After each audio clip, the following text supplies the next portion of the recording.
La tremenda corte 3, bajo el título Brillanticidio, puede leerse como una comedia, pero también como una sátira profundamente amarga sobre la manera en que la inteligencia, cuando se convierte en exhibición constante, termina vaciándose de sentido. La película no se limita a repetir el esquema clásico del tribunal absurdo, sino que lo utiliza como un espejo deformante en el que se reflejan nuestras propias manías contemporáneas. La necesidad de tener siempre la última palabra, el placer de corregir al otro y la confusión entre saber más y entender mejor. Desde el primer momento queda claro que el juicio que se desarrolla en pantalla no busca resolver un conflicto concreto, sino prolongarlo hasta que el propio lenguaje se desgaste. Cada escena funciona como un pequeño experimento sobre los límites del ingenio. El acusado no es simplemente un personaje pícaro que intenta evadir la ley, sino una figura casi filosófica que empuja cada argumento hasta el extremo, obligando al juez y al fiscal a seguirlo por caminos cada vez más enrevesados. El humor nace precisamente de esa persecución inútil, de la sensación de que todos saben que están atrapados en un juego verbal sin salida, pero nadie quiere ser el primero en renunciar.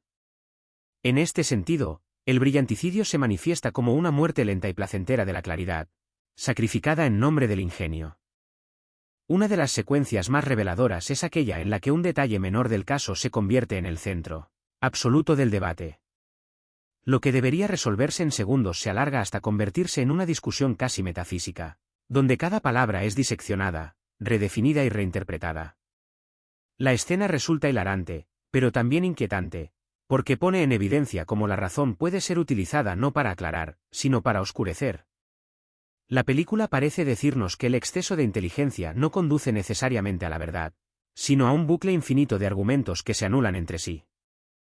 En comparación con las entregas anteriores, esta tercera parte adopta un tono más consciente de su propio artificio. Hay una sensación constante de que los personajes saben que están repitiendo un ritual, y esa autoconciencia se convierte en parte del chiste. El juez, por ejemplo, ya no representa solo la autoridad burlada, sino también al espectador cansado que intenta imponer orden sin demasiado convencimiento. El acusado, en cambio, encarna la tentación permanente del ingenio desbordado, ese impulso de complicarlo todo porque complicar resulta divertido. Desde una experiencia personal como espectador, Brillanticidio me hizo recordar conversaciones interminables en las que nadie quería ceder, no porque la cuestión fuera importante, sino porque el duelo intelectual se había vuelto más relevante que el tema original.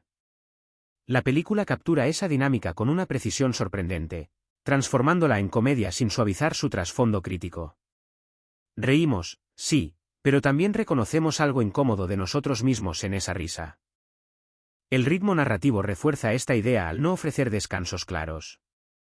Las escenas se encadenan sin una progresión tradicional, como si el tiempo del juicio fuera circular. No hay una acumulación clásica de tensión hacia un clímax, sino una insistencia deliberada que termina generando una forma particular de cansancio, un cansancio que es parte del mensaje. El brillanticidio no ocurre de golpe, sino por desgaste, por saturación de ingenio. El final, lejos de cerrar todas las líneas, deja una sensación de suspensión. El juicio termina, pero el conflicto intelectual parece continuar más allá de la pantalla. No hay una conclusión moral explícita, solo la impresión de haber asistido a un ejercicio extremo de humor basado en el lenguaje, donde la risa surge tanto del ingenio como de su exceso.